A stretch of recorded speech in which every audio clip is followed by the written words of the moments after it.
होती है और हमें पता तक नहीं चलता। अच्छा दोस्तों, मैं आपसे एक सवाल करता हूँ, हम जब किसी रेस्टोरेंट या होटल में कुछ भी खाते हैं तो क्या बिना रेट कार्ड या मेनू कार्ड देखे ही पेमेंट कर देते हैं? नहीं ना। तो फिर रेलवे में क्यों नहीं? क्या कहा? रेल में मेनू कार्ड नहीं होता? मुझे मालूम है कि ज़्यादातर लोगों को इस बात की जानकारी ही नहीं है कि भारतीय रेल में भी रेट और मेनू कार्ड होता है, जिसमें हर एक फूड आइटम्स के रेट्स दिए होते हैं। लेकिन आप और हम जानकारी के अभाव में कभी भी पेंट्री कार वाले से इसकी डिमांड ही नहीं करते। आप उनसे मेनू कार्ड मांग कर देखना देखना वो किस किस तरह के बहाने बनाते हैं, और वो भरपूर कोशिश करेंगे कि आपको मेनू कार्ड ना दिखाना पड़ जाए।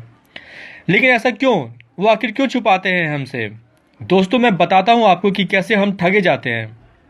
हम पेंट्री कार वाले से पूछते हैं कि भैया वेज और नॉन वेज खाने का क्या रेट है। वो हमें बताता है कि वेज का 120 रुपये और नॉन वेज का 140 रुपये। हम खाना खाते हैं और बड़े आराम से पैसे निकाल कर दे देते हैं। अगर मैं आपको कहूं कि जो वेज खाना हम 120 रुपये का खाते हैं वो सिर्फ 50 रुपये का होता है, और जो नॉन वेज खाना हम 140 रुपये का खाते हैं वो सिर्फ 55 रुपये का होता है। जी हाँ, एक्चुअली पेंट्री कार वाला हमसे डबल से भी ज़्यादा चार्ज करता है। इसलिए जब आप उससे मेनू कार्ड मांगेंगे तो वो तरह तरह के बहाने बनाना शुरू कर देगा।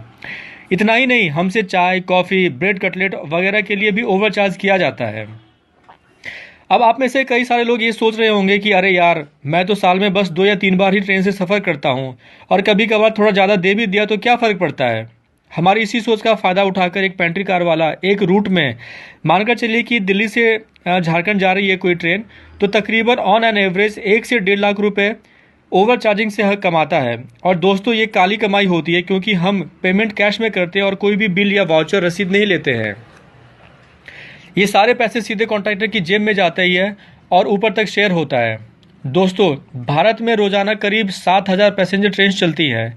अगर हम ये मान लें कि सिर्फ 2,000 ट्रेन में ही पेंट्री कार की फैसिलिटी है, तो आप ये सुनकर हैरत में पड़ जाएंगे कि हमारी और आपकी वजह से भारतीय रेल में रोज करीब 20 से 30 करोड़ रुपए का काला धन जनरेट होता है।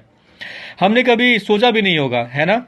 जी हाँ। और अगर एक महीने की बात करें तो ये फिगर अरबों में चली जाएगी, साल भर की तो हम बात ही ना करें। इसलिए फ़र्क तो पड़ता ही है। तो दोस्तों, हमें करना क्या है?